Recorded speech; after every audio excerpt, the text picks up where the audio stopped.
है जी, किसी की है क्या?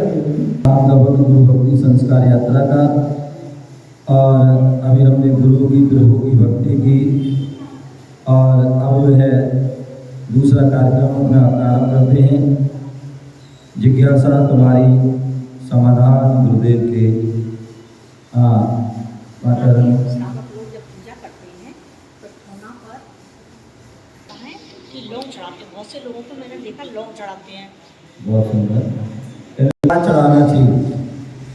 ध्यान रखिए, जो हम होने पर स्थापना कर रहे हैं, जो चढ़ा रहे हैं, वो कोई वैसे पूजा नहीं है, वो तो केवल एक संकल्प है।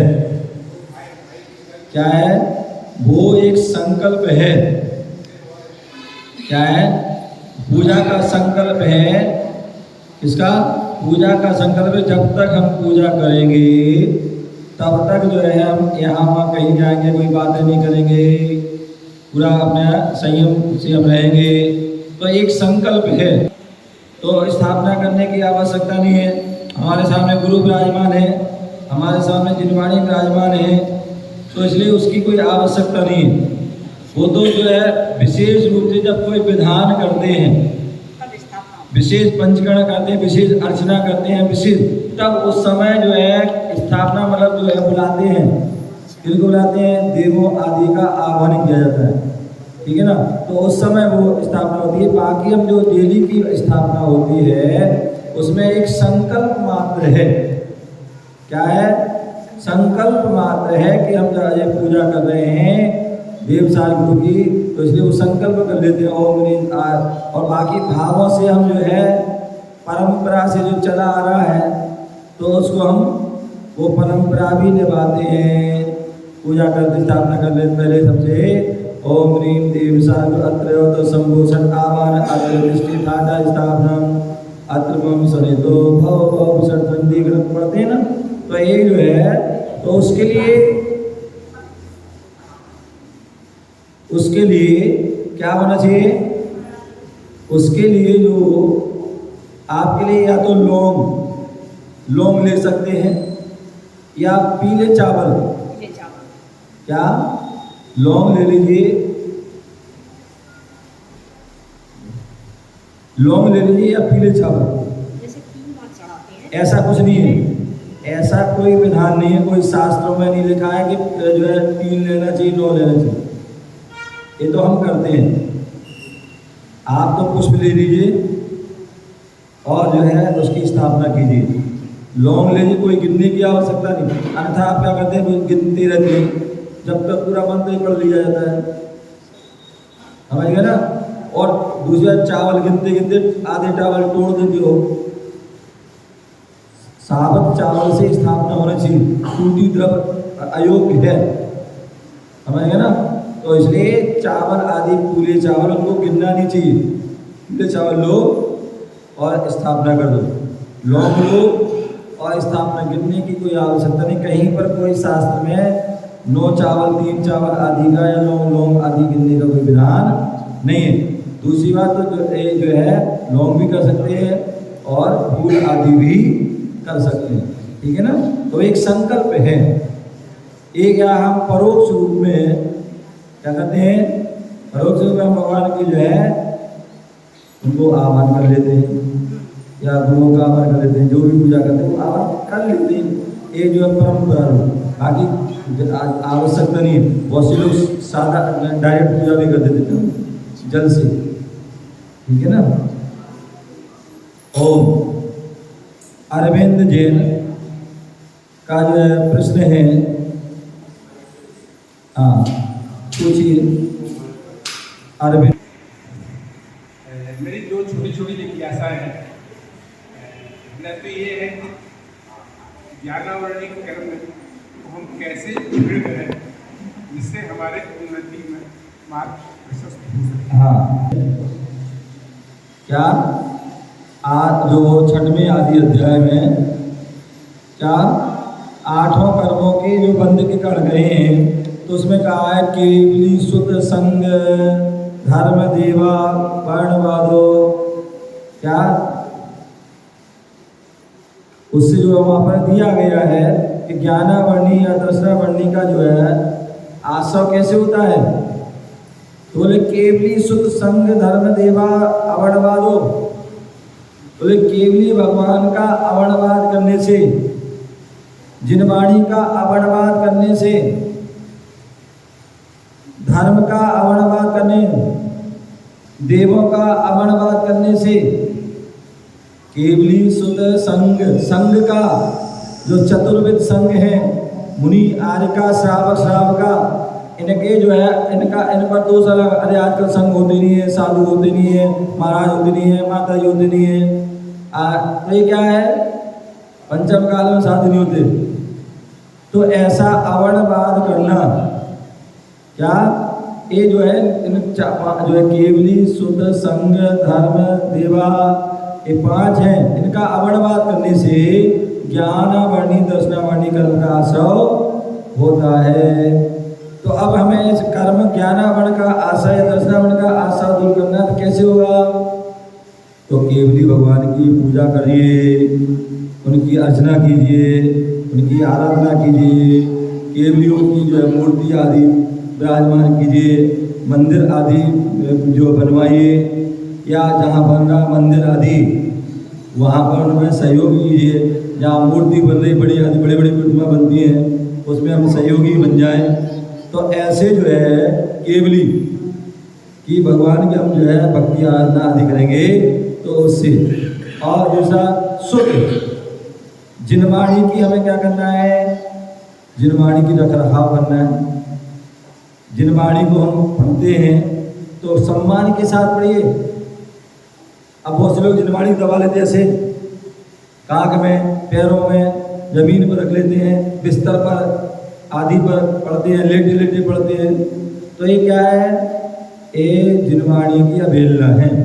तो उसके जिनवाणी को बोले नाभि से ऊपर, क्या जिनवाणी को नाभि से ऊपर जो है चौकी आदि पाटे पर आदि रखना चाहिए, शुद्ध आदि वस्त्र होना चाहिए, मुख जूठा आदि ना हो, और शुद्धि आदि का पूरा ध्यान रखते उसको, और काल में अकाल में नहीं पढ़ना चाहिए। दूसरी बात, उसको मोड़ना नहीं चाहिए। क्या व्यक्ति जो है पूरी मोड़ देता है, यदि आपके कोई हाथ को मोड़े तो कैसा लगेगा, आपके पैर को मोड़े कैसा लगेगा, आपने उसके जो है क्या करते पेज आदि को मोड़ दिया। अथवा बहुत से लोग क्या करते जिनवाणी पढ़ते हैं और वहीं छोड़ दी, अथवा उसमें चावल बादाम किशमिश कोई जो है चिटक आदि रख देते हैं, कोई लौंग रख देता है। तो ये क्या है, उचित नहीं है। उससे क्या है, उसमें जीव जंतु हो जाते हैं, पेज आदि फट जाता है, समझ ना। तो इसलिए जो है हम पूजा करते हैं, यदि उसमें चावल गिर भी जाए तो उसको हमें साफ करके उसको हमें जहाँ से उठाई थी वहीं उसको रखना चाहिए। जिनवाणी कोई फट गई हो, यदि फट गई है तो उसमें कवर आदि चढ़ा दिए, बार्डिंग करा दीजिए, ठीक है ना। उसमें जो है उसका कवर बना दीजिए जिससे किसी प्रकार की वो जिनवाणी आदि खराब ना हो। तो इस प्रकार से केवली शुद्ध संग जो चतुर्विध संग हैं, उन्हीं आर्य श्रावक श्राविका जब भी हमारे कोई नगर में आते हैं तो उनको सासम्मान लाना चाहिए।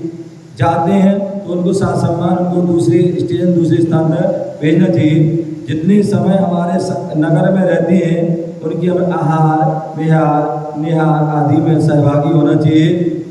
प्रवचन आदि, गुरु भक्ति, स्वाध्याय, क्लास आदि में उनका जो है क्या करना चाहिए, सहभागी होना चाहिए। जितनी हम उनकी सेवा आदि कर सकते हैं उतना कर। उनकी हम पूजा अर्चना आराधना करें, उनकी जो है गुणगान करें, लेकिन कभी जीवन में उनकी निंदा, क्योंकि कहा जाता है जो मुनियों की जो है गुणगान कर लेता है तो वो चंगा हो जाता है। क्या, जो गुरुओं का जो है गुणगान कर लेता है वो चंगा होता है, और जो गुरुओं की निंदा कर लेता है वो भिखमंगा हो जाता है। तो इसलिए क्या करना चाहिए, जो चतुर्विध संग हैं उनकी यथायोग हमें उनका सम्मान, वैयावृत्ति, आहार विहार आदि जो भी उनकी ध्यान रखना चाहिए। केवली शुद्ध संग धर्म, जो हमारा धर्म है, कभी भी जो है जो सच्चा धर्म है उस सच्चे धर्म पर अवणवाद नहीं करना चाहिए। बोले जैन धर्म में तो ऐसा लिखा है वैसा लिखा है, सबका पोल बात है, सब मनगढ़ंत बातें हैं, किसने देखा स्वर्ग, किसने देखा नरक, किसने कर्म देखे, किसने क्या देखे, ये सब क्या है? ये धर्म पर अवणवाद कर रहे हैं। क्या कर रहे हैं? धर्म पर अवणवाद कर रहे हैं। तो हमें ऐसा अवणवाद धर्म का नहीं करना चाहिए। धर्म, आप धर्म सच्चे धर्म को माने अच्छी बात है, उसका पालन करें अच्छी बात है, ना करें कोई बात नहीं, लेकिन कभी उसकी अवहेलना ना करें, उसकी अभिनय अनादर ना करें, तिरस्कार ना करें। तो इसलिए केवली शुद्ध संग धर्म देवा देवा और देव देव कहते हैं। देव कितने प्रकार के होते हैं?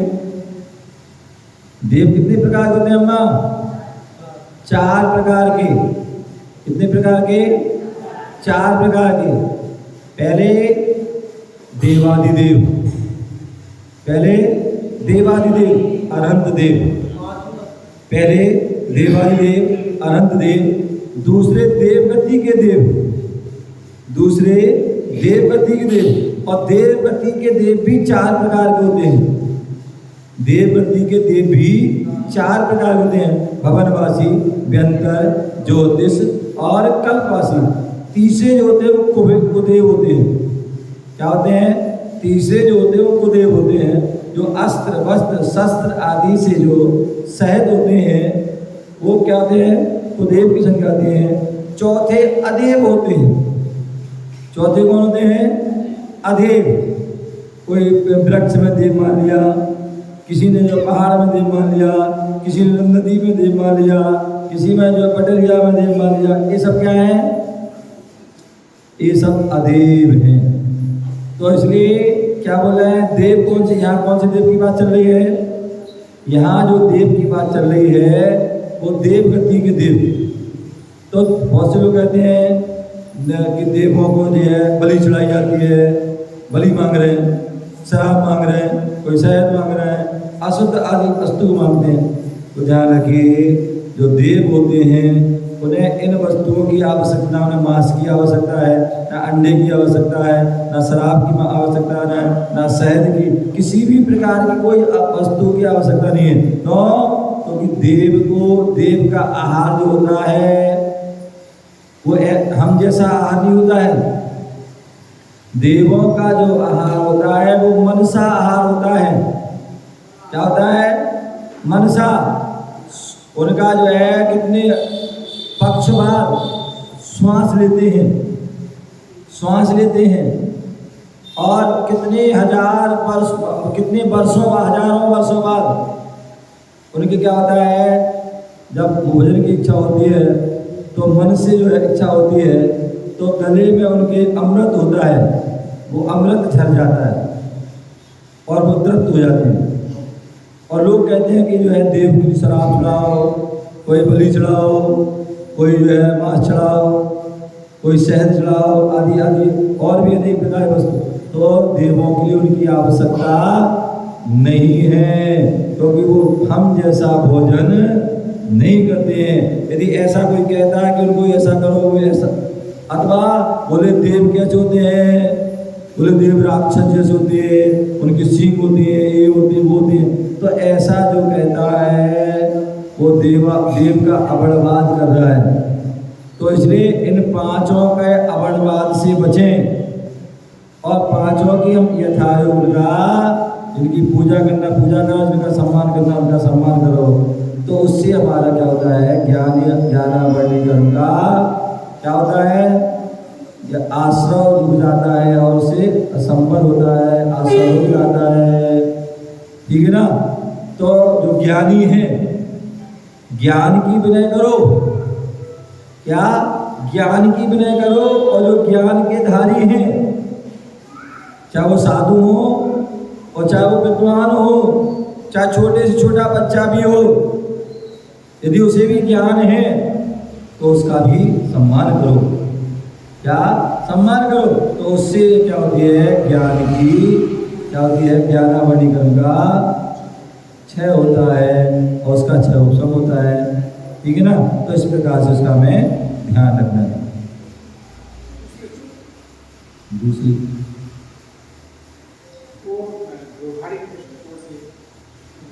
हाँ, दूसरा था आपकी शंका थी दूसरी वाली। किसी को पहले पहले स्नान करते ही गीता हो जाता है तो फिर जाके मंदिर में भी पूजा अर्चना कर देते हैं, पहले पहले करते हैं।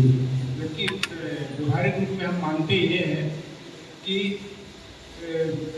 पूजा अर्चना के लिए जो वस्त्र हो वो एक्सक्लूसिवली उसी काम के लिए हो और उनको पहने हुए अन्य जो वैकल्पिक कार्य होते हैं वो उनको पहने हुए ना। एक कोई शास्त्र में जो उल्लेख नहीं है उसका व्यवहार की बात हो जाती है। यहाँ देखिए, यज्ञोपवीत जनेऊ उपनयन संस्कार ऐसा आदि जन्म के जो श्रावण आदि के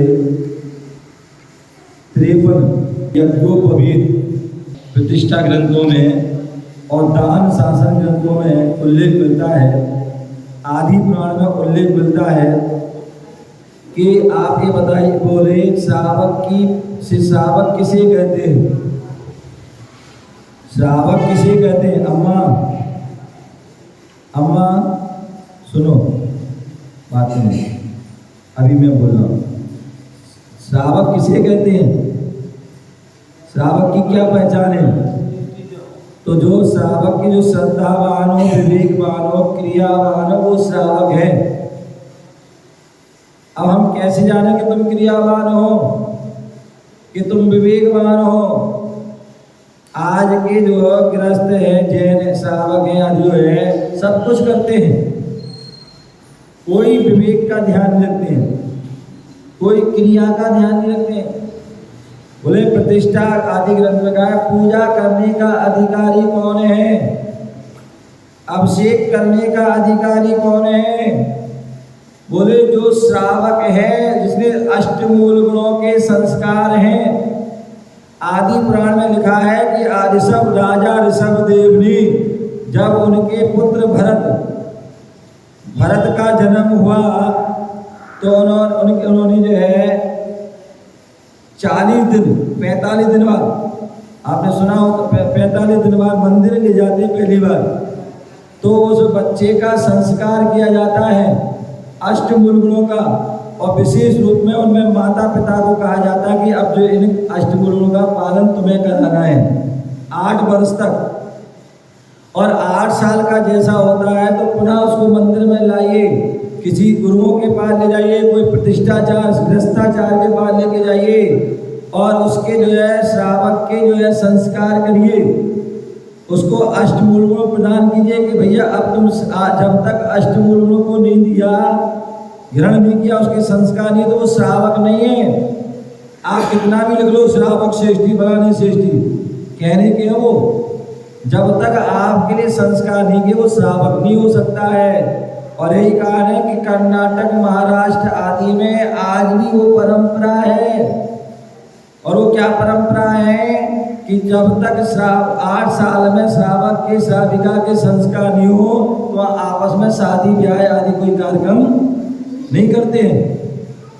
पुराने जितने भी संघ हैं या थे और हैं, उन सभी में ये संस्कार विधि है। जब भी किसी से आहार लेते हैं तो कब लेते हैं?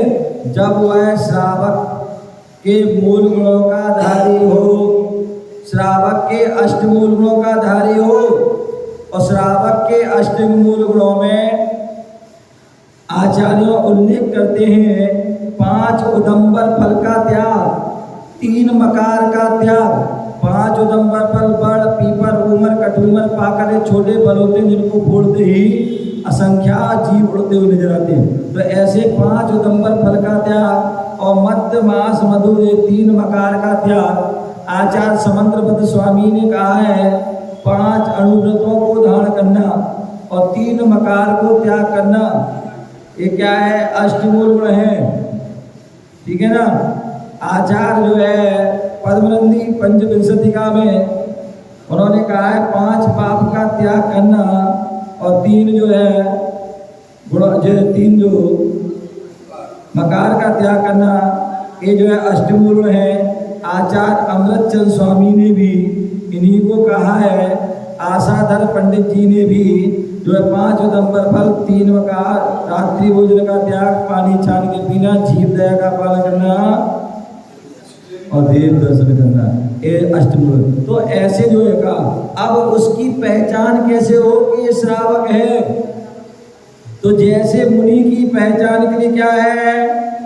नग्न रहना, पिछी कमंड रखना, वो मुनि है। अंदर नग्न तो कोई भी हो जाएगा, तो हर कोई नग्न वाला मुनिराज नहीं होते हैं। नग्न के साथ साथ पिछी कमंडल भी होना चाहिए। और कई बार ऐसा भी हो सकता है व्यक्ति नग्न भी हो जाए, पिछी कमंडल ले ले, तो भी वह मुनिराज ही, जब तक उसको 28 मूल गुणों के संस्कार ना हो।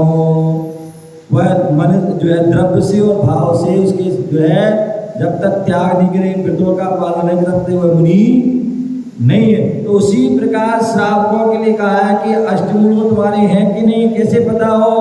अन्यथा कितने ऐसे लोग होते रात्रि में क्या करते हैं?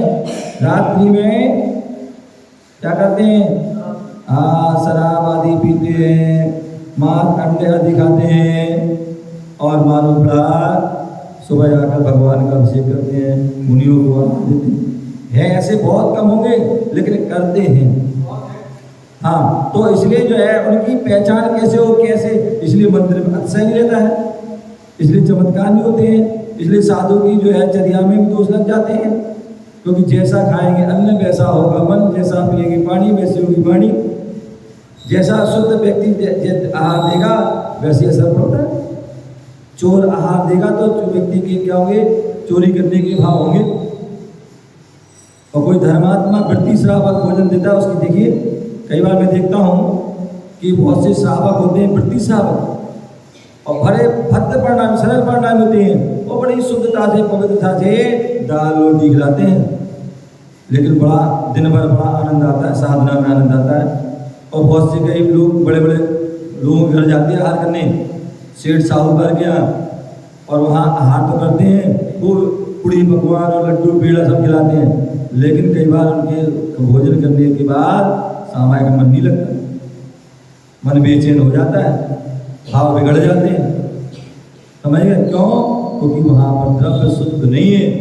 तो इसलिए जो है श्रावक कैसे शुद्ध, क्या पता पड़े श्रावक है कि नहीं? से श्रावक के मूल में पालन करना नहीं कर रहा है, तो उसके लिए जो है आचार्य का एक यज्ञोपवीत संस्कार, जो श्रावक के संस्कार होते हैं उसमें यज्ञोपवीत संस्कार, यज्ञोपवीत पहने हो तो इसमें क्या है? आपके लिए जो है श्रावक हो, आपने पूजा पाठ करते, प्रतिष्ठा करते हैं, पंचकर्ण करते ना, पंचकर्णाला में 5 दिन 6 दिन पूजा करते हो बाबा, उसमें आपके लिए जनेऊ पहना जाता है, आपको कलावा पहना जाता है। अब 5 दिन क्या अलग अलग करते हो, बार बार करते क्या? 5 दिन क्या कलावा बार बार बदलते हो क्या? 5 दिन क्या जनेऊ बार बार बदलते हो क्या? नहीं बदलते हो, 5 दिन पूरे चलता है। और उसमें आप क्या टॉयलेट नहीं जाते हो, ओटी नहीं जाते हो, सब कुछ करते हो, लेकिन फिर भी वो शुद्ध होता है।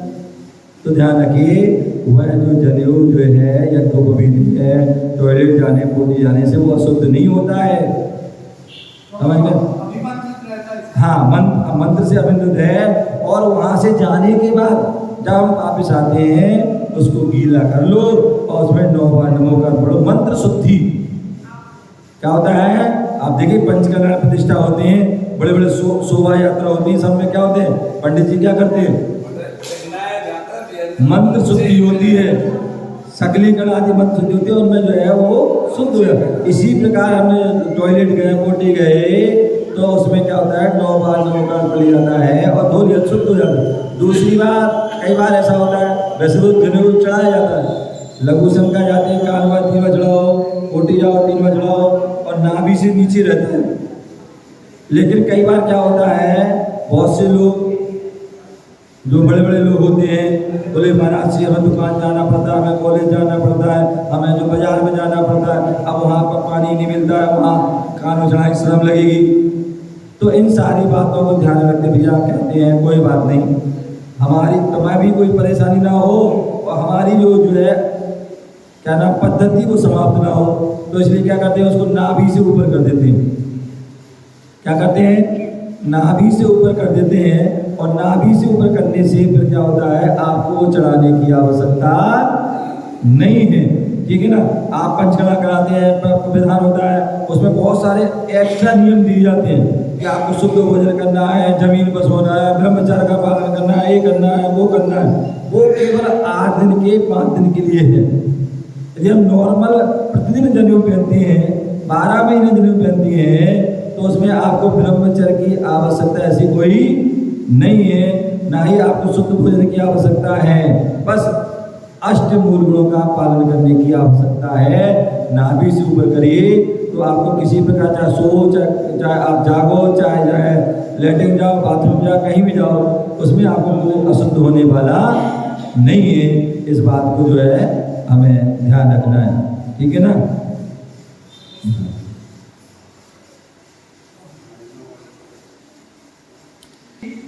वर्तमान में जो चल रहा है उसकी कि यदि किसी निर्माण से मंदिर में वास्तु दोष उत्पन्न होता है तो क्या इंडिविजुअल पे फर्क पड़ेगा, व्यक्तिगत रूप से जो बनवाना है उसको फर्क पड़ेगा, समिति में फर्क पड़ेगा, और उसका असर की पूरी समाज में पड़ेगा, ये मैं जानना चाहता हूँ। क्योंकि वक्त उसमें मतलब अभी तक तो ऐसा नहीं था, अभी तक तो समाज पूरी समृद्ध हो रही थी, कोई किसी प्रकार का वो नहीं था।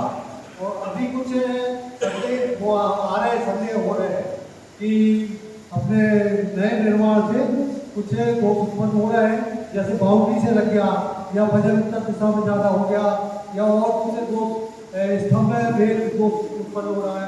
तो ऐसे कई दोष उत्पन्न हो रहे हैं, तो इनका असर सबसे ज़्यादा किस पे होगा और सबसे कम किस पे होगा, ये जानना। देखिए आपको बताएं, उल्लेख है, ज्योतिषी का भी उल्लेख है,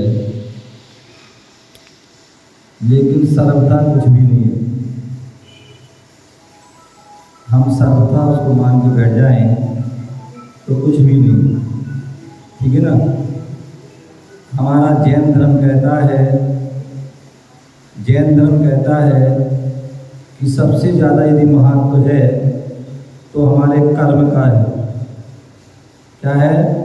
कर्म का है, पुण्य पाप का है।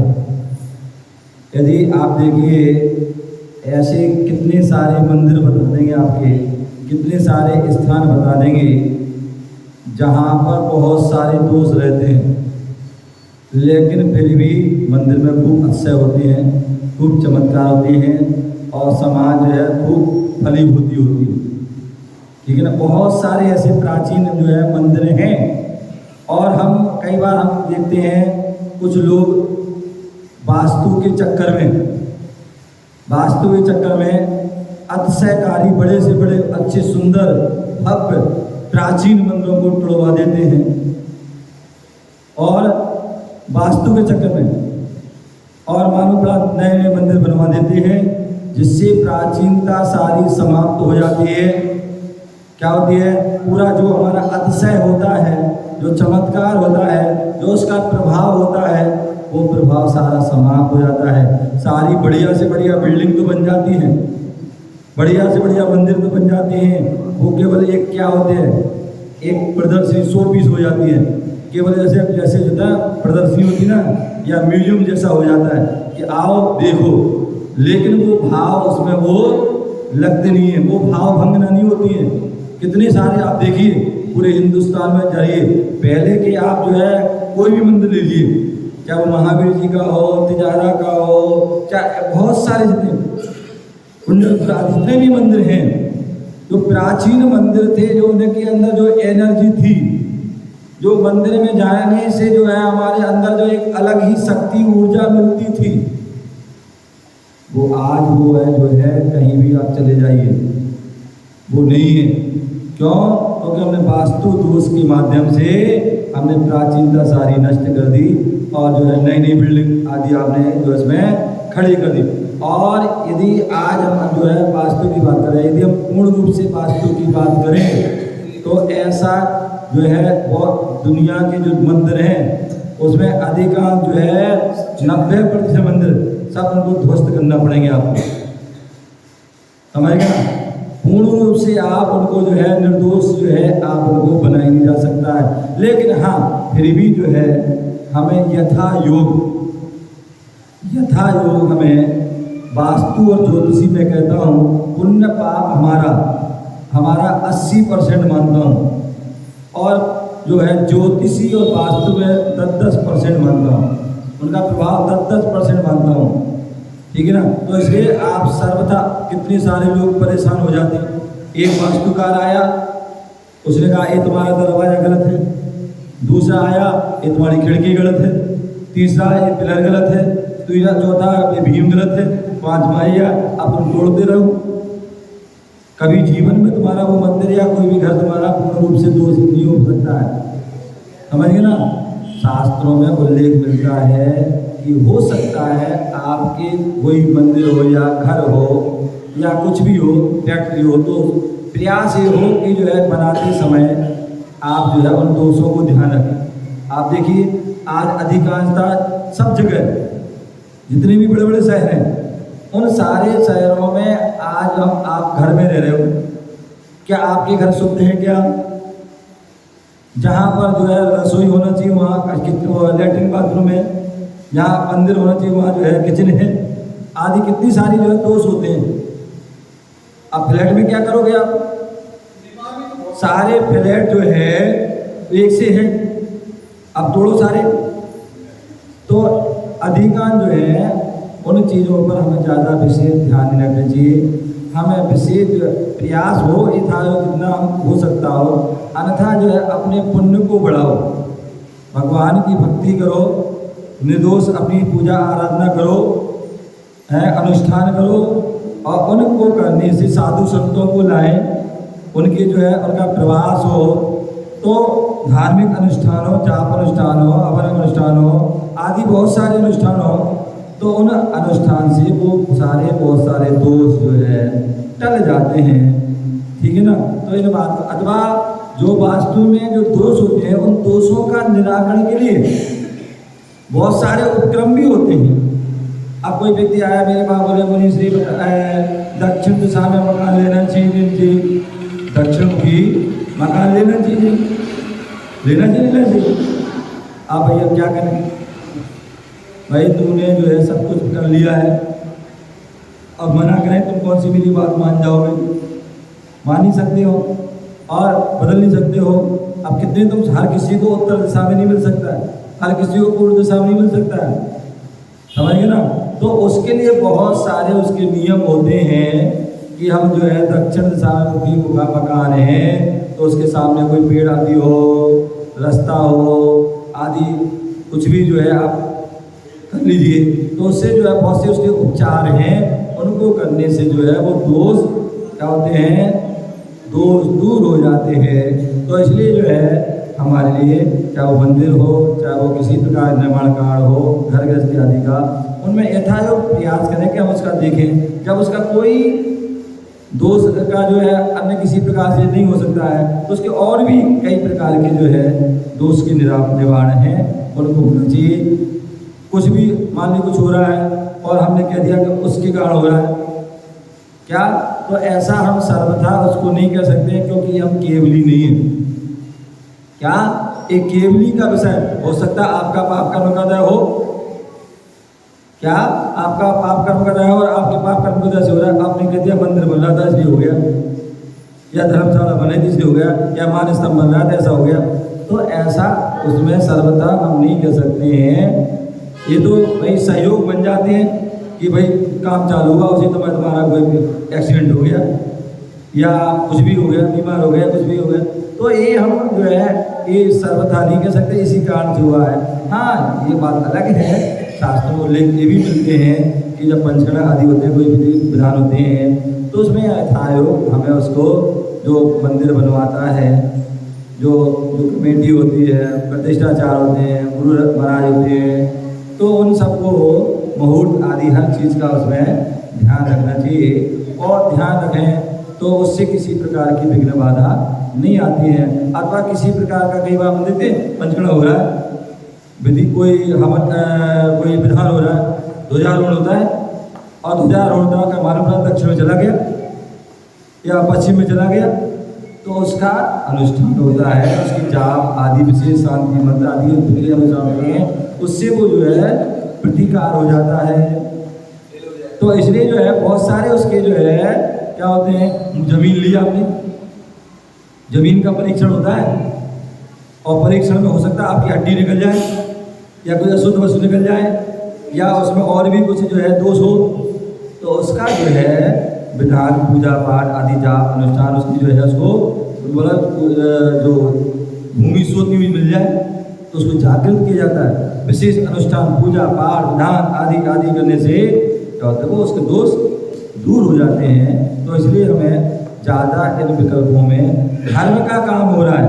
कई बार मैंने कहते हैं ना, बहुत से लोग होते महाराज मुनिश्री हमें विधान कराना है, हमें दान करना है, कोई मुहूर्त बता दो, कोई मुहूर्त बता दो।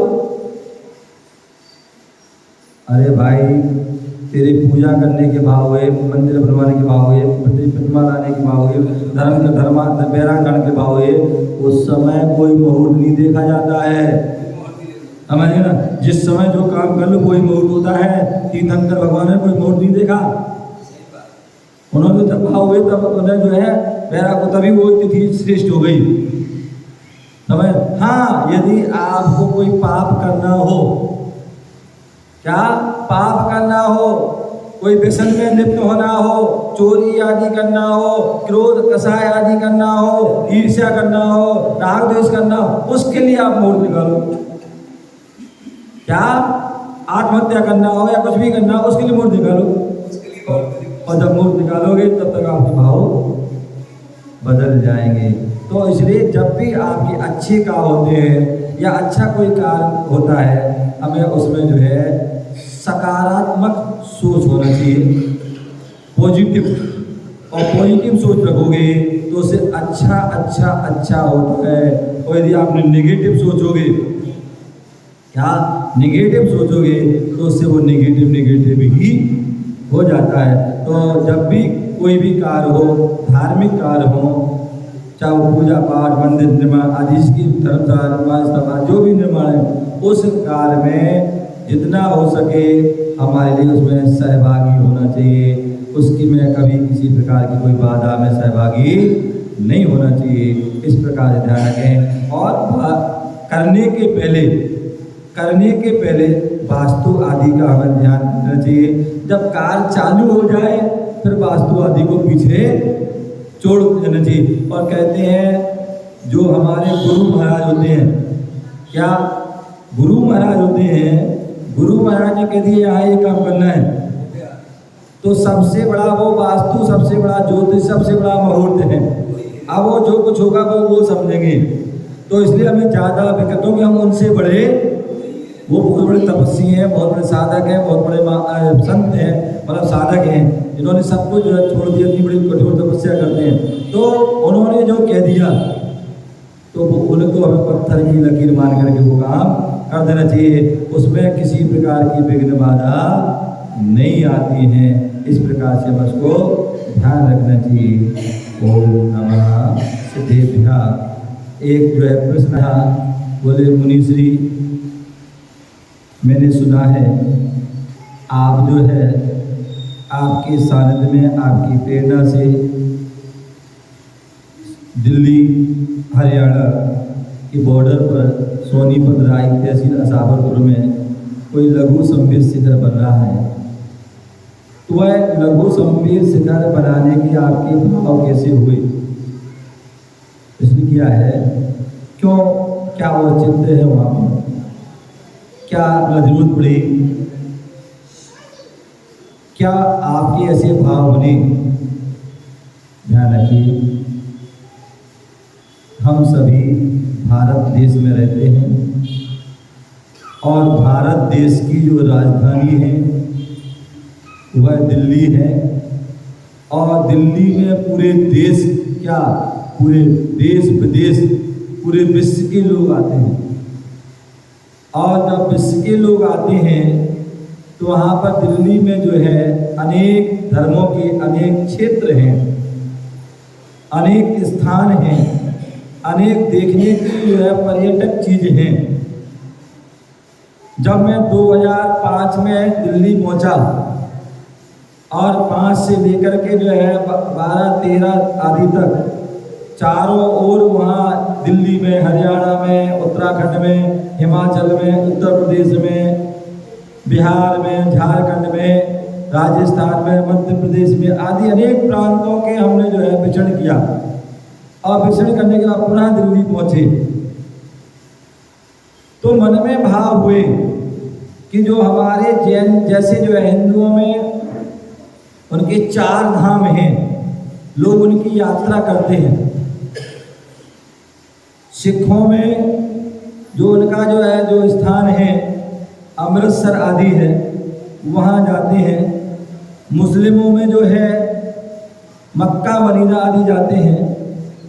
और जो है अपने जैन धर्म में जो है हमारे अनेक क्षेत्र हैं, लेकिन उन क्षेत्रों में सबसे जो है महान, सबसे जो है श्रेष्ठ, मैंने कल ही बताया था कि जो शाश्वत भूमि है संवेश शिखर है, जहाँ अनंत जीव मोक्ष गए हैं, जा रहे हैं और आगे भी जाएंगे।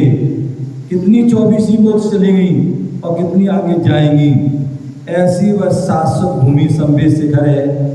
और जो कहते 27 मील का है, कितना है? 27 जो है मील आदि का है। 9 मील जाने का, 9 यात्रा का, 9 उतरने का, ऐसा जो है क्षेत्र है। और उस क्षेत्र पे हर कोई नहीं जा पाता है, हर कोई नहीं जा पाता है। जिसका तीव्र पुण्य होता है, जिस तीव्र जो है भावना भाता, उसको ही जा पाता, अन्य कोई जा पाता। कितने ऐसे लोग होते हैं जो तन से जो है सक्षम नहीं है, कोई धन से सक्षम नहीं है, कोई मन से सक्षम नहीं है, वो नहीं जा पाते हैं। अनेक जो लोग हैं जो अकेले होने के कारण नहीं जा पाते हैं, अनेक प्रकार की समस्याओं के कारण नहीं जा पाते हैं। और जैन के अलावा जैनेतर लोग भी नहीं जा पाते हैं। तो उन सारे जो है बातों को ध्यान में रखते हुए जब मैं दिल्ली में जो विचरण किया, और दिल्ली में जो है अनेक जो है स्थान होते हुए जैन धर्म के भी जो हमारे निर्माण क्षेत्र है पावापुर, वहाँ भी स्वामी मोक्ष गए, वहाँ दिल्ली में है पावापुर बना हुआ है। पावा जो नजफगढ़ में भरत क्षेत्र बना हुआ है, गुड़गांव के पास वहाँ अष्टापद बना हुआ है, सिद्ध जो हस्तिनापुर में कैलाश पर्वत आदि बना हुआ है। जब मैंने सारा अनुभव किया तो मैंने देखा कि जो हमारी शाश्वत भूमि है वो तो यहाँ है ही नहीं, ऐसा कोई क्षेत्र है नहीं कि संवेश शिखर की वह कृति बने। ऐसा करते करते जब मैंने देखा दिल्ली के चारों ओर विचरण किया, तो जब दिल्ली से हम तिजारत तरफ जाते हैं तो वहाँ पूरे क्षेत्र बने हुए। दिल्ली से मेरठ की ओर जाते हैं, हस्तिनापुर पूरे क्षेत्र बने हुए। दिल्ली से बड़ेगांव आदि आदि क्षेत्र बने हुए हैं। लेकिन चौथी दिशा में जो दिल्ली से जो हरियाणा, चंडीगढ़, शिमला, कुल्लू मनाली, जम्मू कश्मीर आदि तक जाते हैं, तो वहाँ पर कोई क्षेत्र नहीं है। क्या कोई ऐसा क्षेत्र, कोई विशेष स्थान नहीं है। और जहाँ पर हजारों लाखों लोग रहते हैं, जो दिल्ली से सोनीपत के बीच में कितनी सारी सोसाइटी हैं, हजारों लाखों वहाँ भी लोग रहते हैं, लेकिन वहाँ बीच में कोई मंदिर नहीं है, कोई साधु संतों के लिए रुकने की स्थान नहीं है। सोनीपत जिले में राय तहसील असावरपुर ग्राम में, जहाँ पर राजीव गांधी एजुकेशन सिटी है, वहाँ पर लगभग 10 यूनिवर्सिटी हैं, जहाँ पर लाखों बच्चे पढ़ते हैं, हजारों जैन बच्चे पढ़ते हैं, और सैकड़ों वहाँ पर टीचर प्रोफेसर हैं। लेकिन भगवान के दर्शन नहीं होने से वह जो है क्या होते हैं, उससे वंचित रह जाते हैं। तो इन सारी बातों, साधु संत वहाँ से निकलते हैं, उनके लिए रुकने का कोई स्थान नहीं है। किसी की फैक्ट्री, किसी घर में, दुकान में रुकना पड़ता है, कोई स्थान नहीं है। इन सारी बातों को ध्यान रख मन में विचार आया और एक जो अनेकांत धाम धर्म प्रभावना संघ एक समिति बनाई थी 2013 में। उनके भाव हुए कि मुनिराज क्यों ना हो कोई इस रास्ते में कोई स्थान लिया जाए और स्थान लेकर के जो है कोई क्षेत्र का कोई मंदिर का निर्माण किया जाए। तो ऐसे ही 2013 में रोहिणी में सेक्टर 3 में चतुर्मास हो रहा था। उस समय समिति का गठन हुआ, उसका रजिस्ट्रेशन हुआ। जब ऐसी बात चली रही थी तो उसी समय एक व्यक्ति आए रोहतक के अनिल जैन भैया, बोले मुनिश्री मेरी जो है सोनीपत आदि में ज़मीन है और मेरा मन है कि मैं मंदिर बनाना चाहता हूँ और पारसनाथ का मंदिर बनाना चाहता हूँ। मैंने कहा मेरे भी भाव हैं और मैं भी चाहता हूँ कि जो है पारसनाथ का मंदिर संवेद शिखर की भावना है, लघु संवेद शिखर बनाने की भावना है। तो बोले मुनिश्री आपकी समिति कौन है, आप उसको ज़मीन दिखा लें, हमारी ज़मीनें बना सकते हैं आप। तो ऐसी बात हुई और वो ज़मीन आदि उसको लिया गया, खरीदा गया और जो है सारा काम चालू हुआ। और 2016 में जो है उस पर जो है भूमि पूजन किया गया और जो है चैत्यालय का जो है भूमि पूजन और संत निवास आहार कक्ष का जो है भूमि पूजन किया गया। और 2017 में 5 कमरे आदि बनकर तैयार हुए। पुनः जो है उनको वहाँ पर चैत्यालय हस्तिनापुर से एक पारसनाथ भगवान की अतिशयकारी मूर्ति आई, लाया गया उनको, बड़े वो भी अतिशय से आई। और उसके बाद जो है संत निवास बनाएगा, आहार कक्ष बनाएगा। और तब से वहाँ पर वो है चैत्यालय भगवान विराजमान, तब से ही वहाँ पर अनेक अनेक अतिशय प्रारंभ हुए। जो भी वहाँ पर उस मंदिर के उस चैत्यालय के दर्शन करता है मन की मुरादें पूरी होता है। कितना दुखी कष्ट में हो, परेशान, रोगी हो, बीमारी हो, जो भी इच्छा है अच्छी हो चाहे बुरी, जो इच्छा लेके जाता है उसकी वहाँ पर पूरी होती है। ऐसा वहाँ चैत्यालय है। 2017 में वह चैत्यालय विराजमान हुआ और वहीं पर फिर चौपड़ा कुंड मंदिर का शिलान्यास किया गया। और 2023 में आचार्य विशुद्ध सागर जी महाराज, आचार्य प्रज्ञ सागर जी और मैं हम 3 संघों के लगभग 35 विषयों के सानिध्य में वहाँ पर भव्य पंच कल्याण प्रतिष्ठा हुई। दिसंबर का महीना था, 30 दिसंबर से 4 जनवरी वहाँ कार्यक्रम हुआ था। हाथी साहब जी आदि वहाँ पर उस समय मौजूद थे। वहाँ पर जंगल था, लेकिन ऐसे उस जंगल में हजारों की लोगों की वहाँ पर जो है भीड़, सुबह से तांता लग जाता था। दूर दूर से जो है पूरे देश से लोग वहाँ पर आए, भक्त लोग आए और पंच कल्याण में सानिध्य संपन्न हुआ। और आज जो है वहाँ पर जो 2025 में 2 फरवरी को वहाँ पर जो है संवेद शिखर पहाड़ का जो है शिलान्यास किया और जहाँ पर पहाड़ का निर्माण कार्य चल रहा है। ऐसा वह भव्य जो है मनोहर वह क्षेत्र का निर्माण। तो उसका मूल कारण जो था वह एक तो ये था कि मेरी जो शाश्वत भूमि है, दूसरी मेरी वहाँ पर दीक्षा हुई है। कहाँ पर? संवेद शिखर जो है हमारा शाश्वत भूमि है, वहाँ पर एलक दीक्षा हुई। जब एलक दीक्षा हुई तो मन मुनि दीक्षा आदि होने पर मन भाव हुए कि जहाँ पर क्षेत्र बना जो है दीक्षा हुई उसके लिए कुछ करना चाहिए। और यही भावना हुई क्यों ना उसके प्रति रूप में एक जो है ऐसा क्षेत्र बने और लोगों को उसके प्रति जागृत किया जाए कि हम संवेद शिखर जाते हैं तो कैसी पवित्र भावना से जाना चाहिए, कैसे उसकी शुद्धि को बरकरार रखना चाहिए। पहाड़ पर जाते हैं हम कभी जूते चप्पल पहन करके न जाएं, वहाँ पर हम कुछ भी वस्तु खरीदे ना, वहाँ पर कोई वस्तु खाएं पिए नहीं, वहाँ पर टॉयलेट आदि ना जाएं, क्योंकि वह उसका वो जो है उस भूमि का कण कण जो है पवित्र है। तो ऐसी उस क्षेत्र के लिए जो है उसकी जो है विकार दूर हो, विकृतियाँ दूर हो और सब उसके प्रति जागृत हो।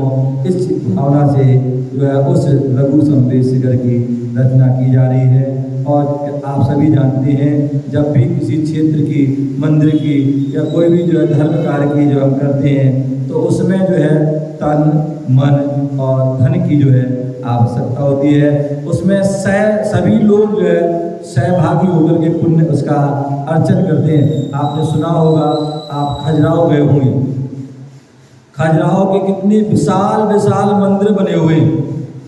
जो पाहुल सेठ हुए उन्होंने अपनी सारी संपदा वो मंदिर निर्माण में लगा दी। और जब पूरा मंदिर का निर्माण हो गया तो सीढ़ी बाकी बची, जीना 2-3 सीढ़ी बची, तो उस समय उन्होंने काम बंद कर दिया। लोगों ने पूछा सेठ जी आपने काम बंद क्यों कर दिया? बोले भैया अब हमारे पास पैसे नहीं। बोले सेठ जी कैसी बात कर रहे हैं, आपके पास तो बहुत पैसा है। बोले आप ऐसी क्या? बोले